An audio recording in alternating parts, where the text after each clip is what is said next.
Welcome to the Wellness Amazon podcast, where we talk about everything body, mind, and spirit, health, and wellness. No subject is taboo here, and we have fun peeling back all the layers. Let's do this. Welcome, everybody, to a new episode of the Wellness Amazon podcast. And we have a special guest, but she has been here before, and she is here with us today. I'm super grateful that she takes the time out of her day to talk about meditation with us today. And it's Christina from Texas. Hi, Christina. Hi, Melina. Thank you so much for welcoming me back to your podcast. I really enjoyed the first time, and I told you anytime I'm happy to help or like discuss a subject. So also meditation is very dear to my heart. So love being here. So a little bit about myself for listeners who haven't heard the episode prior with me. So I'm Christina. I'm a registered dietitian as well as a certified health coach. And I also have a 200-hour yoga certification, which will play a role with talking about meditation. So I thought I'm going to mention that as well. And again, excited to be here. Yeah. Your first episode that you did on the podcast had really great resonances with people. Everybody loved it. It was about mitigating HSP symptoms, if we can say it that way, overwhelm and all these things with nutritional guidance. Mm-hmm. And when I wanted to, have the subject on the podcast about meditation, I knew to go to you because when we, in our former workplace together, you were someone who was on the wellness team and you led and guided meditations with our colleagues and our teams. And that was always so wonderful. I think my favorite with you was the yoga nidra meditations. Mm-hmm. They were great. So I knew to come to you because you're an expert in that. Yeah, no, thank you. And I really enjoyed that. And prepping for that episode, also kind of getting back to memory lane, right? Thinking about those days and times when we were working together and like, yeah, I did that. I remember I did that, so because I haven't taught, honestly, meditation since. I still do my practice, not as regularly as I should, but remembering, I taught meditation at some point, and maybe one day I'll be able to get back to that. But practicing, I feel like, is, even more important than teaching it. So, yeah. Yes, absolutely. So how did you get there? How did you get into the realm of yoga and meditation? really, really good question. And I tried to think back and really pinpoint it down what was, I guess, that moment or that situation that kind of brought me into that. And honestly, I'm not sure. But I remember years and years ago, I was doing that a yoga practice it was on TV, it was on my God, what's it called? PBS. Mm-hmm. And it was a guy in California who did it, and he had like modern music with it, with yoga. And that kind of got me started because I really enjoyed that, because I always was thinking of yoga like, I don't want to say boring, but it was just, I don't know, as Western, from Europe, kind of, that was nothing that was very, especially during the time I grew up, anything I had a lot of exposure to it, or I would say none, really. And so, yeah, that kind of got me started to do a yoga practice. And I always thought I would never be able to do anything like without music. This is really kind of what I like. And now I'm the complete opposite. So not sure how it evolved from there. But I feel like I got to a point where I'm like, I want to dive deeper into yoga and the philosophy around it. And I found this other really cool yoga instructor on YouTube that everybody knows, Yoga with Adriene. And I think that kind of wanted me, like I said, to dive deeper. And I'm like, the best thing, just like it was for me with nutrition, is become I don't want to say an expert who's a yoga expert, right? But doing that learning and, going through a certification and really getting that deep dive into, like I said, especially the philosophy around it too. And so I did that yoga certification. And then, of course, that's also very, very much related to meditation, mindfulness. And it's also yoga nidra is something that's also was taught during that certification piece.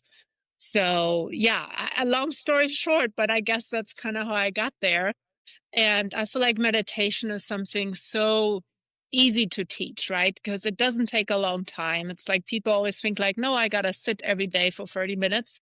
no, 5 minutes is enough. If that's Uh-huh. really all you have, if you do that on a consistent basis, you will notice changes and benefits from it. And I know we'll talk about the benefits here in just a little bit. So yeah, that's and I enjoyed that, right? You just sit. You just sit and you talk and you just kind of feel into your body and you have other people joining you. I mean, it's just fantastic. It's like a great, I don't know. I don't want to say bonding because you really just concentrating on yourself. But yeah, it's something I really passionate about and enjoy. Yeah. Well, I agree. There's an energetic shift going on. And when you do that, Yeah, with other people, it's more energy going on. right. Yeah. My favorite question that I have realized in this season, I always want to clarify these stigmas around things. So, right? Mhm. What is meditation not? Right. Yeah. Yeah. And I love that question too, because a lot of people say meditation is not for me. And I'm like, why? Right? I mean, why is it not for you? Because it's always what people think. I have to sit there, well, think, right? I have to sit there and not think at all. It's not possible. You're not allowed to think. And I found that very interesting because it's not about being completely silent in your mind or forcing yourself to be perfectly calm, because you actually a lot of times use the meditation to calm down your thoughts, never stop them. That's not even, I don't think that's even possible, right? But kind of working with it and not going after a thought, right? Just kind of acknowledging that it's there. And that's kind of what helps you to calm down. And then also the other thing is like I was mentioning growing up in Germany and not really having any exposure to yoga because it's always sometimes thought about, hey, that's a religious practice. So if I'm not a Buddhist or anything related to Eastern Mhm. traditions, I can't do it, right? If I'm a Christian, no, I can't meditate. And that's not true. I mean, you can choose to make it a religious practice, but that is not what it starts out at, as I guess, as you can say. And then another thing, it's not about escaping from reality. You Yeah. actually use it to get in the moment, to really sit in the moment and being present, right? So it's not escaping from anything, you being really present about it, even to acknowledge like feelings and thoughts and stuff like that. And so, like I said, it invites you to meet reality and to, you know, experience your thoughts, emotions, sensations, and, just creating that awareness and being compassionate about it. So it's not about that instant peace, which I don't really feel like is really possible because you're kind of working through those things. It's just really being present in the moment. Yeah. We have a running joke in the house because my kids also do not quite understand what you were just explaining on the bigger concept of meditation and how it can be done anywhere, Hmm. anytime, right? Hmm. And when they were little, they watched Mickey Mouse Clubhouse. And I guess I don't know if some parents might know this, but there's apparently an episode, I didn't even know that, they told me that, where Goofy is meditating, crisscross applesauce, having his hands Right? in a mudra, of course, and he is summoning pepperonis. So he sits there and he goes, pepperoni, and all these pepperoni coming flying in the room. So every time I'm telling them, mommy's going to go meditate, they go, pepperoni. And I'm like, no, no, that's not what mommy does. I do not summon pepperonis. I love that. But they do think that people sit crisscross applesauce on a little pillow like this, Hmm. and it's like, Hmm. no, that's you might be doing this when you go to India or whatever, I don't know, in like a very deep practice somewhere remote Hmm. or whatever, but that's not usually how it's done. That's so funny. Yeah. I've never seen that episode either, but it might have been after my kids stopped watching it, who Yeah. knows? Yeah. Yeah. It's definitely a stigma. And like you said, people think that they have to shut everything off and sit in complete quiet. Actually, my yoga teacher, he was always the one that said, well, you actually don't want to sit in complete quiet because you need to give yourself a little bit of a challenge. You need to sit in, like you said, in Mhm. reality where there is sounds around you Mhm. and you Mhm. just label the sound and let it go. That is the Yeah. the muscle to practice, so to speak, to not get, I guess, attached to things. Right. Yeah. Yeah. And sometimes you use those sounds to kind of focus on for a minute, kind of like, Mhm. hey, listen to the sounds close by, listen to the sounds that are further away, right? So you really work with those sometimes too in your meditation. Yeah. Yeah, absolutely. All right. Well, since we cleared that up, I'm glad we did. What are all, and I know there's so many, but what are the benefits of, I guess, a regular meditation practice? Yeah, and there's many, and we're probably just gonna touch base on a few, right? So let's start with physically, right? Kind of what are the benefits for your body overall? So of course it's gonna lower stress hormones, right? Because you've taken the time to calm down in a sense and acknowledge those feelings and stuff you have. It also can help to improve your sleep quality, especially if you do a meditation practice at night, and it supports overall health and well-being. Then mentally, of course, fantastic benefits. So it helps to build focus and concentration, especially if you try to work in not work, but meditate in a louder environment, right? You're Mhm. really focusing, you're really concentrating on you and yourself. It also enhances emotional regulation. I noticed that when I started my practice, that I would react a lot different to situations that came up. You know, it's kind of that for me it was always, and that's also an emotion, like emotionally too, like it helps you to respond rather than react to the situation in a different way. You're just a lot calmer going into that. And then overall, it enhances the emotional regulation. So, well, that's what I'm just saying. Sorry, it increases self awareness, right? Because you are a lot more focused on your body, and so you will notice that feel like throughout the day too. You're a lot more, and I know HSP people are already very self-aware. So I don't know if that shifts. So I would be interested to hear your thoughts on that. If you even can increase self, or if you even want to increase self-awareness. And so, like I already said, the emotionally, like it helps you respond rather than react, and it cultivates just kind of that calm, and you're more resilient to different situations.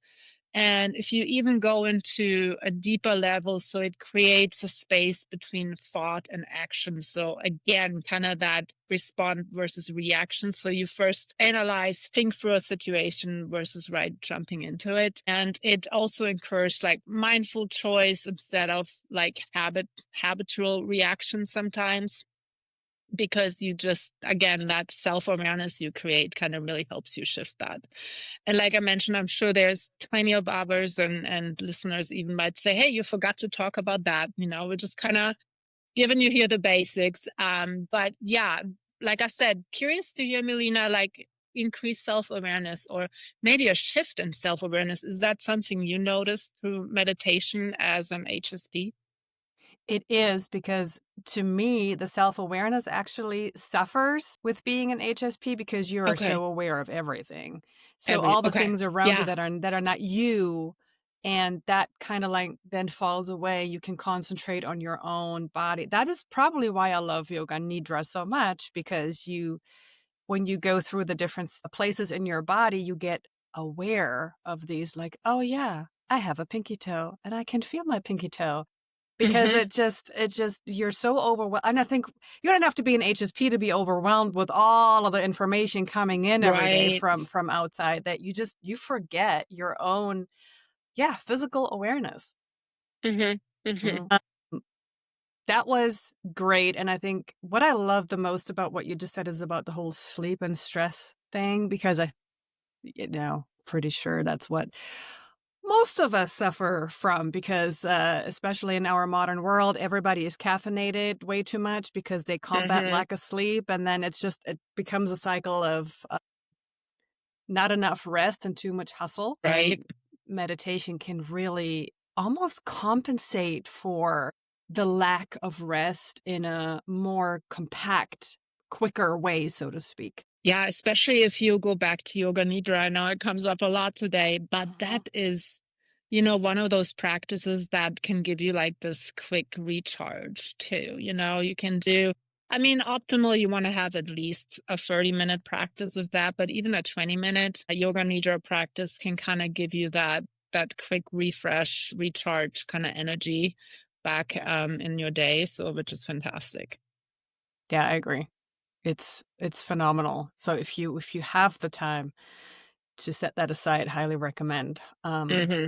Yeah, for sure. So, what are some of the different styles of meditation? Yeah, so there's a lot, and so when I put this together, I'm not even sure if everything is on there, to be honest. So again, listeners, if I miss anything, please forgive me. But I also differentiated a little bit between, because it's not like you have to have a certification to teach meditation, if that's something you're passionate about it and you have a good practice in place yourself, which I always feel like is the most important part if you want to teach something, to have that experience and really do have a pretty regular practice.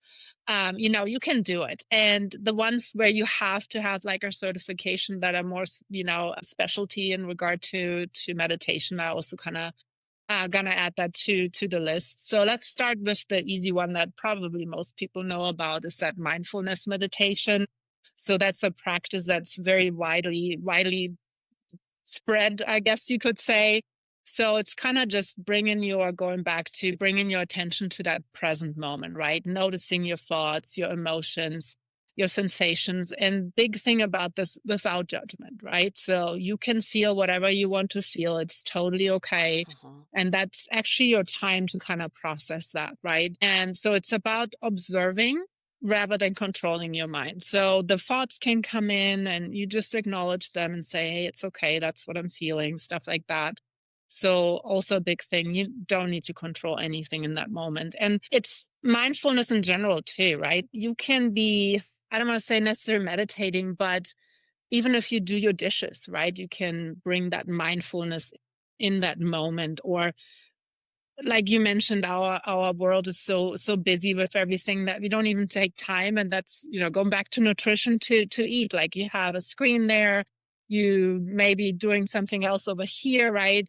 You're not even being mindful about eating, so with meditation, and especially with a mindfulness meditation, you will notice too, if you have a regular practice, how you're being mindful with those kind of different situations through the day too, which is fantastic, just kind of Mhm. being more aware of things. So that's, like I said, the one that probably most people know. And then the other one that a lot of people know about too, the loving kindness meditation, or metta meditation. So that's kind of a compassion based practice where you kind of silently repeat like words of goodwill toward yourself and especially others. So it's, you probably heard it before. It's like, may I be happy, may I be healthy, may I live with ease. And then you think about a special person in your life. And then you also think about somebody you maybe met in a grocery store once, and kind of repeat those words for them. May you be happy, may you be healthy, may you live with ease, right? So, and over time that softens like that self-criticism and fosters empathy for other people. So I haven't practiced it a lot, but I can see how you really will notice those benefits too. So that's another one. And then I loved your little pepperoni story, right? So that brings us to the mantra meditation. So that I feel like that's Yeah. pepper, right? So it involves repeating a word or sound or a phrase. So like most people know, it's kind of that, right? Mhm. Which is, and I forgot what it's a word, like it's a Sanskrit word. And there's many others that you can use. And so that helps to focus the mind and to quiet inner chatter. And so these repetition help like anchor awareness and really help you to get into like a kind of still state, cultivating stillness. So yeah, that's so if you want to use the word pepperoni, why not? So I mean, like I said, usually it's the Sanskrit word that you will use for that. Right. And then another one that I really enjoy is guided visual. Oh my God, I can't say it. Visualization. Mhm. So let's say, somebody starts it out and they're like, hey, you find yourself like in a forest and, you hear the birds. And so you have your eyes closed, if that's something you like, right? I feel like with meditation, it's not for everybody, close the eyes, but you can lower your gaze. But then really getting into like a different world, I really enjoy that a lot. So it's has to be kind of led by a teacher or recording. And then it really helps promote relaxation, sometimes even healing or like your focus. And so, like I said, you could walk through a forest, or you could even visualize like light filling your body. I don't know if you've ever done any of those, where you're like, okay, imagine like this really bright yellow light right by your heart, and then how it kind of spreads throughout your body. Those are also kind of enjoyable, I feel like. So that's another one.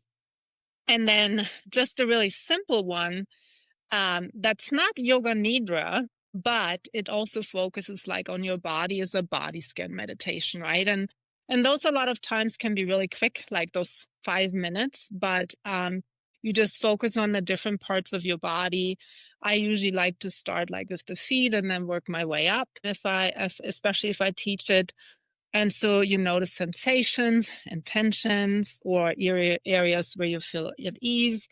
And then sometimes I like to, if you notice some tension, kind of using your breath to maybe release some of that tension in the different areas that you notice. They always say, send your breath to, I don't know, like let's say your hips are tied.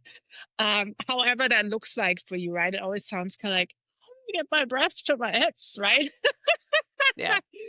But the funny thing is it works, right? However you do Hmm. it, I feel like it's just kind of focusing on that area and just how can I release and relax it, right? And so overall that practice is grounding and helps release physical stress, especially. So that's also a very nice one. And okay, so the next one, pranayama, so breath awareness meditation. So you really center on observing your breath, which usually when I teach, I like to do that at the beginning anyways, because it kind of gets you into that moment, I feel like, because it's kind of, okay, what can I do to become really present and just Hmm. focusing on your breath? I mean, it's always there, right? Yeah. Is like a very good one to get you centered. And, it's rhythm, it's depth, it's texture if you focus on it. And so some traditions incorporated like kind of that structured breathing patterns that help balance the nervous system, calm the mind. So it's kind of always why people tell you, hey, take a deep breath, calm down, Hmm. because it also slows your heart rate down, right? If you do this deep breathing, especially if you focus on the exhales. And again, in something, even in like stressful situations, your breath is always with you. Where taking a couple minutes, it's like, okay, let me just focus on that, really can help you in those moments to calm down. It's also a a tool for especially people with anxiety to focus on your breath. So I think that's always a nice one too. Then we have the transcendental meditation. So this is one where you have to be a licensed, we call them TM instructors. So it's a formal technique using specific personally assigned mantras that are also kind of kind of like a mantra meditation. So they're repeated silently for about 20 minutes twice a day. And so it aims to transcend active thoughts and kind of access that deep restful awareness. I have never done any of those, so I have no experience at all with those. But like I said, it has to be taught by a licensed TM instructor because I guess it's very, very specialized form of meditation.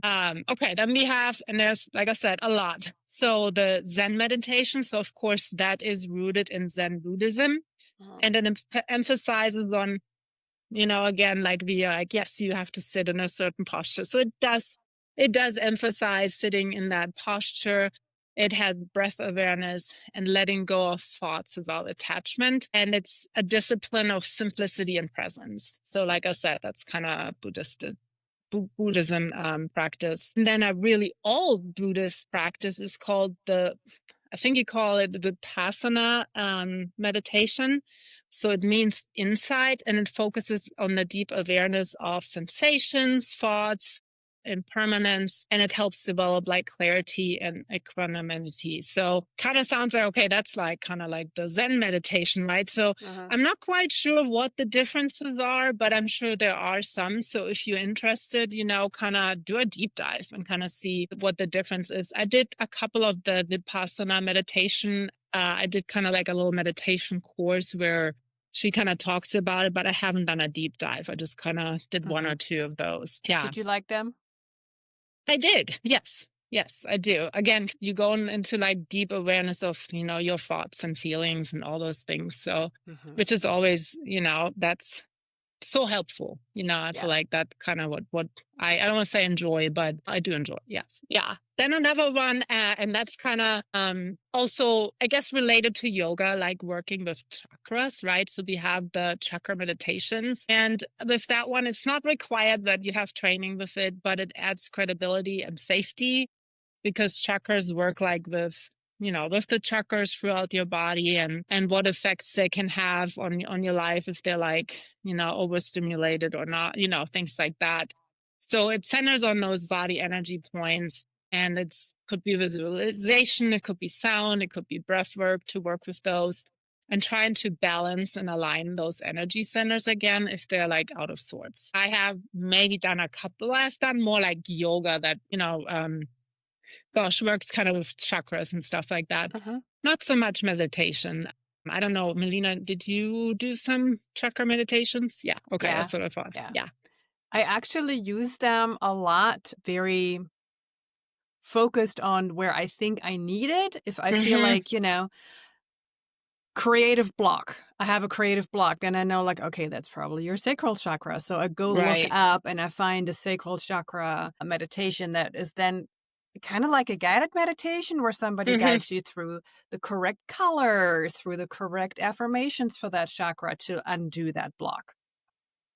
Yeah. Yeah. I feel like I would enjoy those Hmm. two. Really, like, yeah, to balance the energy centers. I think that'll be a great one. Yeah. And now we're coming to yoga nidra, right? So the yogic sleep, Melina's favorite. I really enjoyed a lot too. So it's often taught, and like I said, that was also in my yoga certification. So it's often taught by certified yoga instructors, or there's courses through yoga schools that you can take if you're interested in yoga nidra. And so it's like you said, a guided form of deep realization. You're always lying down, right? Yeah, you kind of have to. And Hmm. so it's interesting because you want your body to rest, but you want your mind to stay aware, right? So it's kind of like some people lay down and they fall asleep. Yeah, you don't want to do that. You really and they're trying to do that in that meditation too. Okay, stay awake, right? You don't want to fall asleep. And so what really helps, I mean, it's constantly like going from one body part to another. So it's kind of hard to even fall asleep, right? And so it's kind of described as the bridge between wakefulness and sleep. You just kind of in an in-between Hmm. state. It's very, very interesting. And like I said, it's called yogic sleep. So it gives you kind of that rest and re-energizing when you do that meditation. Hmm. Yeah. Okay, got a few more. I hope you're all still with us. So, walking meditation, right? So, you don't have to necessarily sit, you don't necessarily have to lay down when you meditate. So, you focus on the sensation of your movement. So, each step, you feel like the ground and how you shift your weight and, like your toes and just really also thinking about like being mindful about the surroundings, listen to the sound, stuff like that.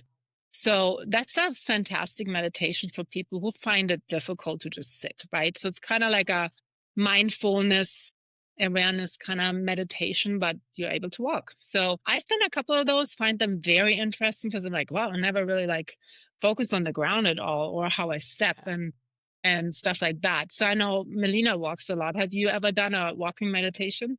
I have. I have. Which, Yeah. of course, then I become very slow.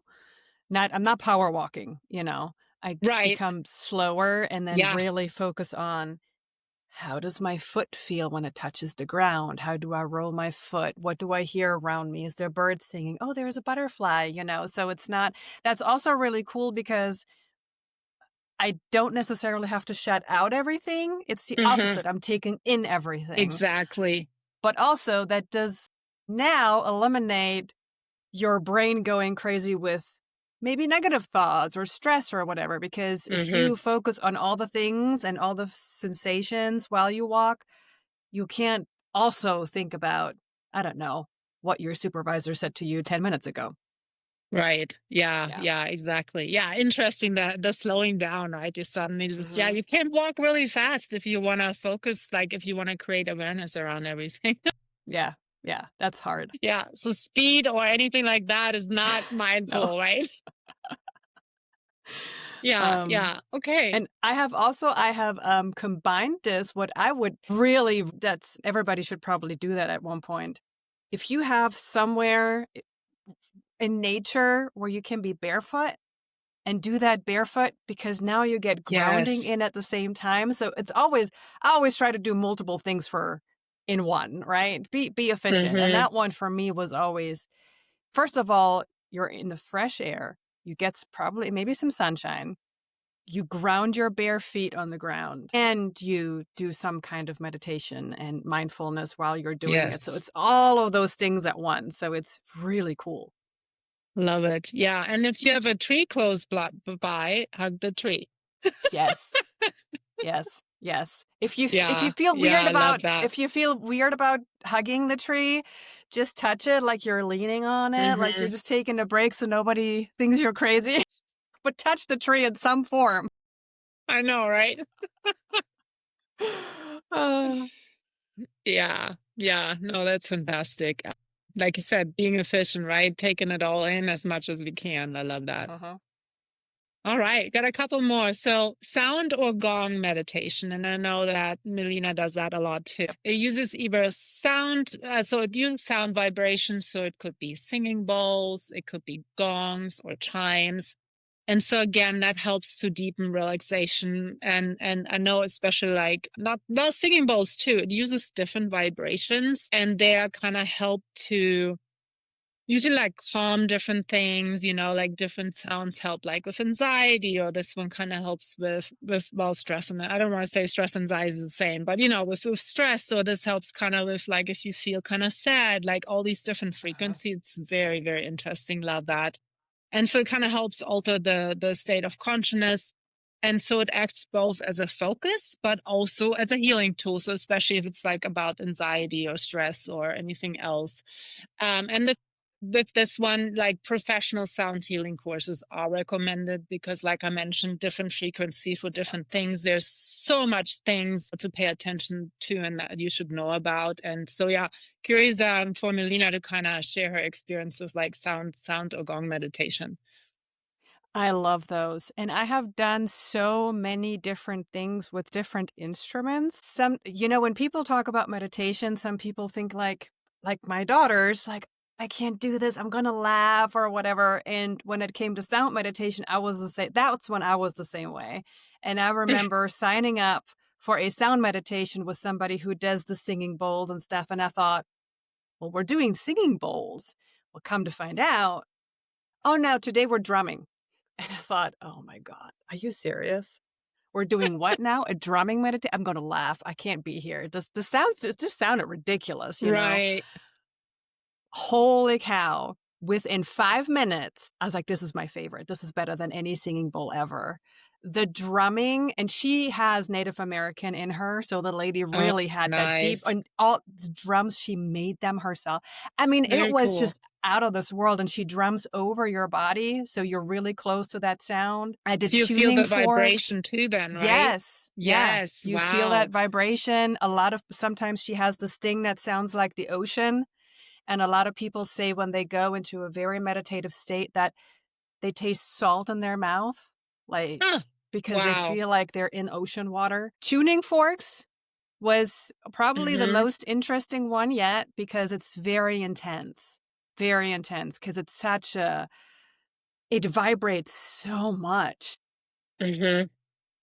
But I really love the singing bowls, and the lady that does it here locally, she has bowls that are, like you said, more spiritual, and then she has endocrine bowls that are more in tune with the body, so every bowl is for a different part of your internal organs. Hmm. That's very cool, and if you do it with her in a personal setting, she can also tell not that she doesn't give medical advice or anything, but she can tell when the bowl resonates and a sound with you that's off. Huh. Let's say, Okay. this bowl is your adrenal bowl. She says, and she did this with me, and she's like, "You have adrenal fatigue." And I said, "Yeah, I do. How do you know?" And she said, "Well, it's the bowl resonated with you, but it wasn't a clear sound. It was disturbed." Hmm. Mhm. So that can be really cool if you believe in that kind of stuff, you know. I do. Right. So that's very, very, very cool. I do have to recommend for people that if you ever do that for the first time, like with singing bowls and the big crystal bowls, not the little metal bowls. They're Tibetan bowls. They also, I guess, sing, right? But Mhm. the big crystal singing bowls, if you ever do that, don't put your head towards the bowls right away when you start for the first time. Have a little bit of a distance because it is intense. Mhm. And Yeah. I remember when I first did it ever, I got a little bit of a headache because I was too close to the bowls because I mean, that is swinging waves that go through that room that you're in because they are Yeah. loud. They are really loud. Yeah. Yeah. And with that, I can imagine how like the in-person experience is a lot different because there's singing bowl meditations you can listen to online, but it's not going to be the same, because Yeah, you don't no, feel those vibrations. And so absolutely. if you want the full experience, yeah, Melina Yeah, knows, and do it until you get your tip if it's the first time. Don't lay close to the bowls to start yeah, out with. Because I can imagine how that also feels overwhelming too, yeah, kind of like, whoa, okay. yeah. Here's my anxiety. It's like shooting up. And for someone who's skeptical about it, I challenge that because if you take a cup of water and you put a tuning fork, let's just Hmm. say, over it, that It water is vibrates. going to Yes. vibrate and you're going to Yes. see the little ripples. Well, you are made what, 75% out of water and you're full Mhm. of blood. Blood is liquid. You are very liquid inside, actually, you know? Right. So these these energies, these sound waves, they do something to you if you want or Mhm. not. Right. Yeah. Mhm, The same with chakras, that's kinda, yeah, mhm, it's something that if that doesn't resonate with you, no need for you to do a sound right, meditation or a chakra meditation, just work with mindfulness, whatever works for you. So none of these like, yeah, you have to. But if you're open to experience, then yeah, then do it. Definitely, and find your favorite. Because when you mentioned drums, I'm like, oh yeah, drums are just for me really soothing. I love drums. yeah, Yes. yeah, yeah, they're powerful, they're Hmm. powerful. Yeah. Awesome.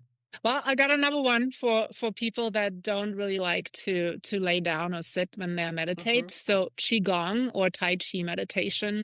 So as everybody knows, it's kind of that movement based, meditation that combines the breath, slow motions, and awareness. So what that one does, it helps to cultivate that life energy, what we call the qi, right? And it encourages kind of that flow and balance in body and mind, through the movement, stuff like that. And again, that's one that requires a instructor level training for safe teaching. And I've done maybe one or twice. It's been a while, so mhm. not much experience with that. I don't know, Melina, have you done any qigong or tai chi? I think you do too, right? Yep, Yes, yeah, yes. I do. I don't do Tai Chi anymore, but I do Qigong Mm-hmm. probably twice a month. I would like to do it more often, but it's in my yoga teacher, Brian, that I Yes, had on the show twice. I do yes. yoga with him and his company, and they do Qigong at least once a month. Mm-hmm. And Mm-hmm. yes, I mean, wow, wow, wow, wow. I did not expect it to ever be that meditative when you Mm-hmm. start because, I know when I start, I have squirrel brain going on, Right? everything is going on. And I mean, 2 minutes into it, no more squirrel brain. It's just because, yeah, it's one of those things where you cannot focus on this movement, on your breath, on how this feels on you, and at the Mm-hmm. same time have a brain full of thoughts. It does not work. Mhm. Right. Yeah. Yeah. Yeah. I did yoga practice that has had some tai chi kind of movements in it, and I just kind of loved it. Just felt really, really. I mean, I was like, cool. I'm like, wow. I'm just kind of this yoga master now, right? Right? So I can see doing a whole practice with that kind of movement, how, yeah, just kind of how that feels in your body. Like I can. So I need to kind of get maybe back into it. And so doing stuff like that, like podcasts, always gives you like these new ideas or coming back to things you've done before but haven't implemented in a while. So Yeah. highly recommend if you like, oh, I used to do that all the time on meditation. Well, maybe the next one is gonna be that again, right? Yeah. One more I want to talk about is the contemplative meditation. So that is one that often is found in spiritual traditions. So it kind of could involve maybe reflecting on a sacred text, a question, or a theme that you have. So, like gratitude, maybe compassion or forgiveness. So it's a little different than the loving kindness meditation because you really kind of uh, focusing like maybe on one person where something happens, stuff like that. So it helps insights kind of to unfold naturally, if you kind Hmm. of um, think about it or meditate about it, I guess, a little bit more. And, if you say spiritual traditions, so that could be also something, that a Christian could implement if there's some kind of text they read in the Bible and they want to just kind of contemplate on that, Hmm. right? So again, meditations really finds a place wherever you are, whatever you believe in or not believe in. So it can be a part and, anywhere where you want it to be. So I really love that one as well. Yeah. I always recommend the Hollow app for that because that has the first app ever I've ever encountered where someone Hmm. and the founder, this is how he actually got back to his faith. It's through meditation because he was telling a priest about, "Oh, I found this new thing. I'm meditating now, meditating practice, whatnot." And the priest was like, "Yeah, it's great. That's like prayer." And the guy was like, "No, no, no, no, it's not prayer, it's meditation." The priest went, "It's the same." And he's like, "No, no, Right? it's not," you know? So they were going back and forth until he finally understood, "Oh, yeah, it is." And that app has all these really meditations, beautifully spoken and very calming, but it Hmm. involves you sitting with God, And Right.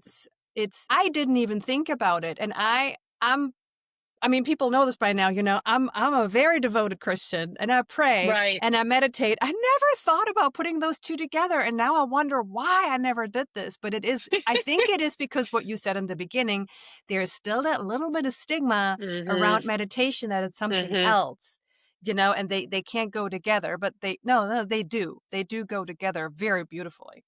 Yeah. Yeah. For sure. For sure. Yeah. Yeah. So I have to ask you, what is your absolute favorite? Wow. That's I know. It's like asking that's you, which is your favorite child? that's a difficult one because there's so many that have their place different, like different days, different situations. I would say probably just kind of the mindfulness meditation because it's so accessible, right? It's so Mhm. easy to implement and just kind of sitting and just bringing your attention to that present moment, right? And anything goes, I almost want to say, right? So the thoughts, the emotions, the sensations, and you can just kind of sit and accept them, say okay, they're there, it's okay. But then I also kind of like it to combine it with the breath. So because the breath is kind of what helps you then calm down and really finding that peacefulness, I guess, after your meditation. So I think kind of those two, but like I said, and I kind of forgot about it too, and I haven't done it in a long time. Is that guided visualization? I'm like, oh, I want to. It's been Mhm. so long. Done one. I know I taught a couple of them, and they're just, yeah, like I said, I just love that. And then you come back to the present moment, and you're just like, oh, it was almost like a vacation, because you walk through a Yeah. forest or you're on the beach, or I don't even know. But yeah, I feel like just the mindfulness meditation because it's just so easy to do and just kind of sit and yeah, just kind of finding yourself in the Yeah. present moment. Mhm. Yeah, Yeah. good question. What is your Yeah. favorite? I know everybody wants to know. It's a hard one. I really Right? enjoy them so much. I think my favorite meditations are always the one that, and this is going to sound a little weird, but that give me some wisdom, right? I'm always Mhm. about signs and whatever. So the guided meditations are really cool if they end with some revealing something that is from your Mhm. subconscious that you consciously don't don't well, you know, but you don't know. And I like the ones from the Monroe Institute. However, they're called Gateway, but they are Okay. very, very, very intense. I mean, this is nothing you can do in 10 minutes. This needs Right. preparation. And you have 30 to 40 minutes of the meditation. And then even afterwards, you're like, you're out. I mean, you're out there, so you need at Mhm. least 10 minutes to like recollect yourself afterwards. So you need to have like an hour time frame where you just do that. So that's very hard sometimes to find that Mhm. hour and to make that time. But that is one of those meditations that will get you in a very, very different state of your brain waves. They Yeah. actually Wow. they use the whole left and right ear brain wave, so you have to have these kind of headphones, very old fashioned headphones with cable and stuff. Mhm. Mhm. And it utilizes your own healing power. So it's almost like it helps you to utilize a little bit more of your brain in a conscious way. Mhm. So I really like that, but the downside of it is that it is so intense and so time consuming. Right. Yeah, yeah. Oh, that sounds really interesting, though. And what you just said is guided. Yes, there's also self-guided meditation, right? We didn't talk Hmm. about that one at all, which I find is very, very hard, right? Because you have Yeah, nobody kind of almost telling you what to do because you just sit in your own everything, right? It's just yeah, kind of like, ooh, what do I do? And so if I do a self-guided meditation, that's when I usually use my breath the most because that uh-huh, really helps me to calm down and just kind of be in that present because everything or listening to like we mentioned earlier like okay let me just kind of listen to the sounds that are close to me which and it's kind of you just acknowledging them, right? It's not like you're like oh the fridge is humming like oh my god you should fix that, right? Wow, that's right, annoying. No, you're just like okay the fridge is humming and then you move on to the next sound, right? So I always kind of like those if I do self-guided, so I like to use the sounds and I like to use my breath, but I find them very, very hard. So, not necessarily recommend somebody starting out with meditation to do self-guided because it's more difficult for sure. yeah, yeah. I think it's so difficult too because your brain actively has to work on Hmm. what you're trying to imagine and almost like Right. making up a story. Yeah. Yeah. Yeah, yeah. Agreed. Agreed. What was your if you remember, what was your very first meditation ever? I do not. As you know me, I don't have good memory. Thinking about things like that is always like, I don't know. But then I remember the weirdest little things about stuff. So, Right. which, yeah, I don't know. I really do not remember my very first meditation at all. Um, which is okay. It Uh-huh. doesn't have to be this big, memorable event, where when you do your first meditation. But what's important is hey, I'm still doing it, right? So, apparently it was something where I'm like, oh yeah, this is I like this. Yeah, So do you yeah. remember your first meditation? I Yeah? do because Awesome. what you just said, mine was a very big memorable event. It was a whole Okay. shebang. Yes. Yeah. Um it was around the 2000s and I was a teenager and my aunt, Wow, nice. she is the one that brought me into this whole everything yoga, meditation, Mhm. chakras, Mhm. tarot cards, all of that stuff, right? She was into it. Yeah. And we drove from Wiesbaden to Frankfurt in Germany, which is a big deal because Frankfurt's like not the capital, but it's a huge city, right? It's Right. called Yep. it's called it's called the Manhattan because it's on the Main, the river. And Never heard that expression before. yeah, Really? yeah, yeah, Cool. they call it Manhattan. Manhattan. I love it. And we're going there and she goes, we're going to this meditation thing and it's in a group, right? It's and somebody is renting Okay. this apartment for just meditations and all these a little bit older women are standing around just drinking hot tea and yogi tea and hot water and are talking about, are we going to arrive? Oh, it's okay, we're going to arrive. And I'm like, arrive?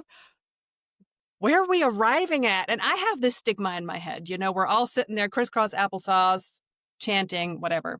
Right.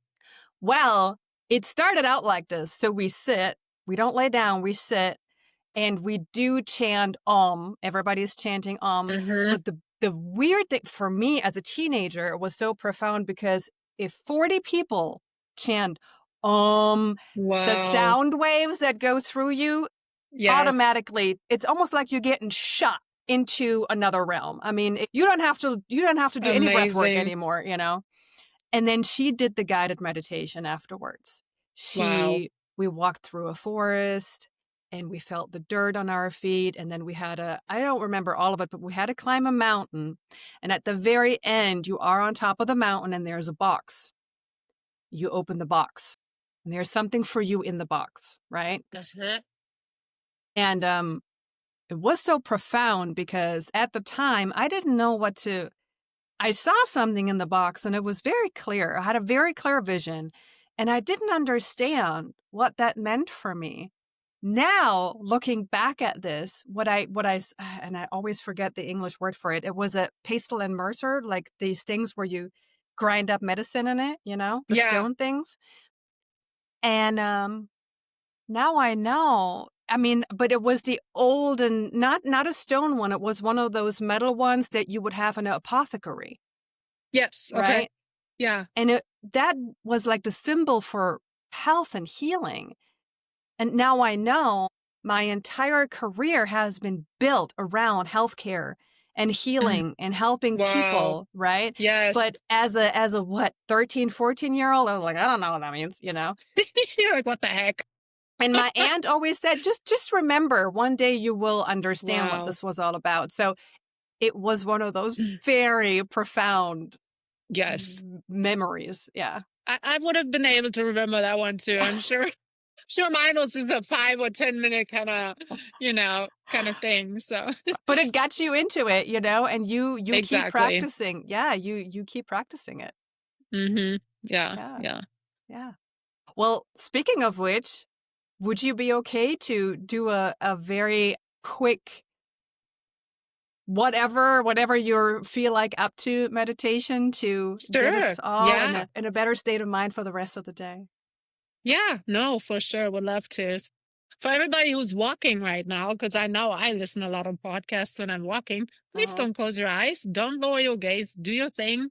Maybe just create some more awareness about how you're stepping, stuff like that. So, because Mhm. I will be doing one, where we just kind of sit and being present in the moment. So, yeah, Mhm. no, sounds good. All right. So, you'll take a comfortable seat, which you, like I said, already maybe have, or if you're walking, keep walking or slow down walking. Here we go to be a little bit more mindful. Rest your feet on the ground. I a lot of times like to sit crisscross applesauce, but for this one, let's put our feet on the ground and put your hands into your lap and then either close your eyes or lower your gaze, whatever feels good to you. And then just let's use our breath to kind of arrive in the moment. So just kind of notice your breath and you can deepen your inhale, do a deep breath in and a slow breath out, your nose or your mouth, whatever feels good. Take another deep inhale through the nose and a deep breath out.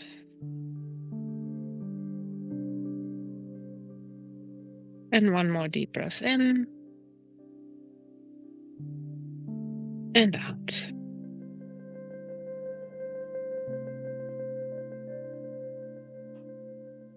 And then return to your natural breathing, no thinking, no controlling. And bring your awareness to your feet and the ground they're currently standing on.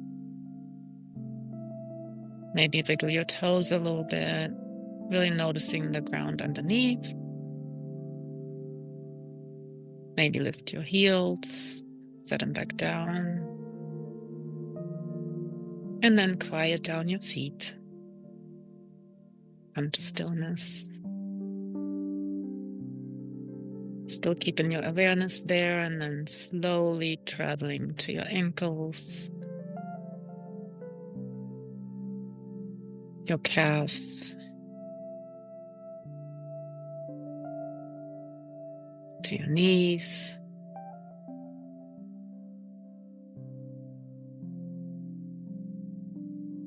your upper thighs,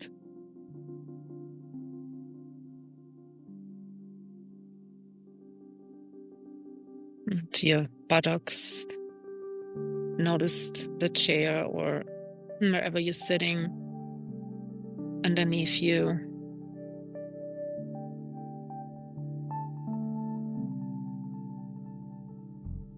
And while you're traveling throughout your body, if you notice any tension,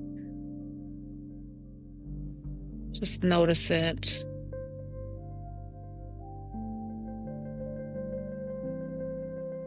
And take another deep breath in. And a slow breath out.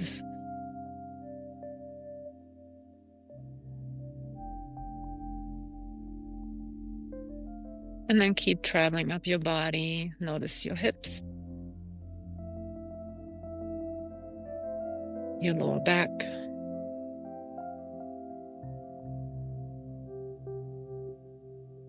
and slowly travel up your torso. Notice your abdomen and your middle back.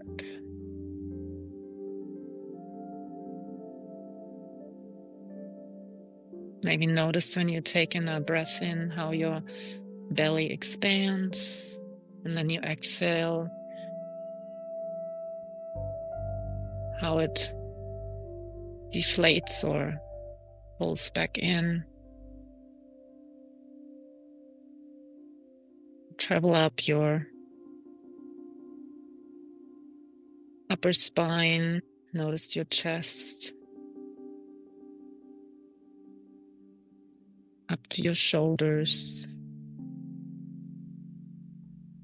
Also here, maybe pay special attention if they're pulled up or you're tense, and then try to relax. Maybe even roll your shoulders backwards, which brings awareness and maybe even tells you, oh, I were tight. I am tense. And try to really lower them. And then travel down your arms to your elbows, your forearms, your wrists, and your hands that are resting in your lap. Relax your fingers, maybe even wiggle them, move them a little bit.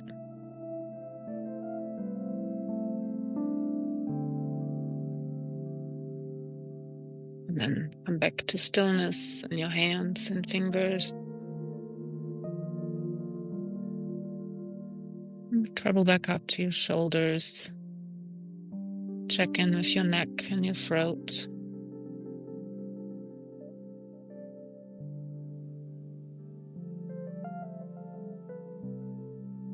Travel up to your jaw, make sure you relax there. Not clenching your teeth.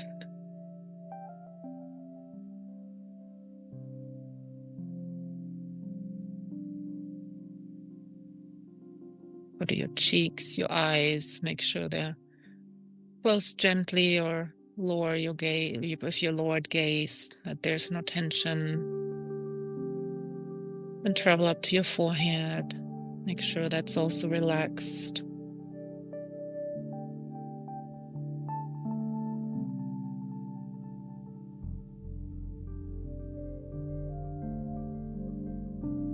And then just scan through your body one more time from the bottom all the way up slowly. Releasing any other tension that you might notice.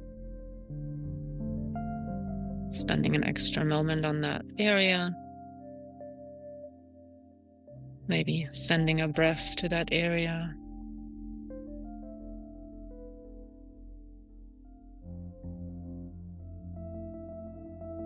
And then coming back to your breath.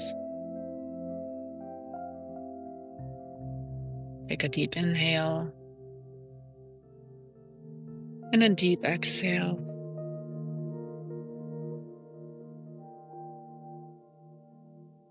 And then slowly bring your attention back to the room, to the things around you. Maybe start wiggling your toes and your fingers, a little movement to your neck if you like. And whenever you're ready, slowly open your eyes and come back to this present right here. Take a moment as you need to kind of, yes, just kind of arrive. I always recommend drink some water and have a wonderful rest of your day. That was fantastic. Thank you. Good. It's It been was a while. I've been doing that with others, so I hope people enjoyed it. no, it was great. It was almost when I opened my eyes like, "Oh, wait, we're in reality." Right? Like, dang it. Well, back. Well, Right. This is it's always fantastic when you even though it was, what, 5 minutes, you know, right. Yeah. when you get back to it, you really feel like you just took a nap. Hmm. It's amazing what it does. Yeah, yeah. And I feel like, you can do like those body scan meditations a lot longer, right? But that's one I really like to teach, just again to create that awareness throughout your body right quick. Is there any tension? And if yes, maybe even for later in the day, oh, okay, that's something I might, want to stretch, or if I do a yoga practice to focus on that, or even if I do some strength, whatever your day looks like, right? But Yeah. kind of having that awareness throughout the day where you kind of notice that, or the shoulders, right? That stress. You're like, "Oh, okay, now I'm going to do this all day." So, creating that awareness through a body scan, quick body scan meditation is always helpful. I feel like to guide you through the day. Yeah. Yeah, I agree, absolutely. And like you said, 5 minutes a day is a great it's just, I think it's not about how long it is, it's about that you do it regularly. Exactly, yeah. Because I don't meditate on the weekends. It's just, I don't know, Mhm. just busy, and it's not the Mhm. same schedule as during the week, so I don't have that set aside time, which of course I could make that time, let's be honest, right? But I Right. don't at this point, so I usually do it 4 to 5 days a week and trying to stick with that, and it's usually for me 10 minutes a day, and I know it already makes a huge difference. So anyone who's not meditating at that point, if you wanna give it a try where you say, "Hey, I wanna do 5 minutes," let's say 3 times a day, I feel like, it's a minimum you should do just to kinda notice the benefits, and do that for 4 weeks. I'm sure you'll be able to tell, yeah, it's making a difference. Now be able to notice, like for me, it was, as I mentioned before, especially kind of how I react to different situations. Now I'm like, yeah, okay, let me kind Yeah. of think through this, and then, process it, and then how I'm going to react to that. And it's not that immediate, like, oh my God. Yeah. So that's kind of what I really notice for me with doing meditation. Yeah. Yeah. And it's so accessible. There are so many apps out there you Hmm. can choose. And really, like what you said, it's not about completely shutting off your mind. It's just about Right. practicing that muscle and do whatever floats your boat, trying to find, like I like guided, some people like unguided or just mantra, humming, whatever floats your boat. Exactly. Yeah, yeah, and that's what I'm saying. And that's why I try to kind of pick out different ones. Like I said, it's probably not an extended list, but really everybody can kind of find what works for them. I think that's super important too. And then you have those moments where your mind is quiet for a few minutes. Amazing. Like I'm like, holy cow, you come out of that meditation practice, but then don't get discouraged, because those moments I feel like for me are very rare, right? And then I Hmm. go back into another one and I can't like even quiet down my thoughts very much. And I'm like, Hmm. ugh, I get frustrated, but there's still benefits after, and you be Yeah. able to notice that. So just kind of wanted to throw that out too. Not every day is as good as you want it to be. Let's Hmm. say it in the way you can kind of just, really get into that moment. And that's okay. That is totally okay. And that is not the goal of that either. There's Yeah. no perfect practice. Yeah. Yeah. Those are my final words. That perfectly said. Couldn't agree more. Every day is different. Yeah, for sure. Mhm. Thank you so much for being on the show. And thank you so much for doing that for us and Of guiding us through course. that meditation. That was amazing. And I hope everybody got something out of it. Yeah, I'm, me too. yeah, Yeah, it really. was an absolute pleasure. Thank you so much for having me. And anytime if there's another subject you feel like, hey, I would be the right person for it, I will be more than honored to be back on your podcast. Oh, you know it. Oh, you know it. I always tell people when they say that, I'm like, careful what you wish I know, for. right? Well, it was a pleasure. And thank you for really doing all this work too and coming to us with all this wealth of knowledge about this. This was such a pleasure. And Yeah, yeah, I hope you all got something out of it. And subscribe, share, like, do all the things. And I'm sure we will see Christina again back on the show. sounds great. All right. All right. I hope everybody has a wonderful day. Better now. Better now. Yes, definitely. All right, y'all. All right. Bye. Bye. Thank you so much for being here with me today. Leave a comment, give it a thumbs up, a review, and share it with somebody you think needs this. Have a fabulous day. See you next time.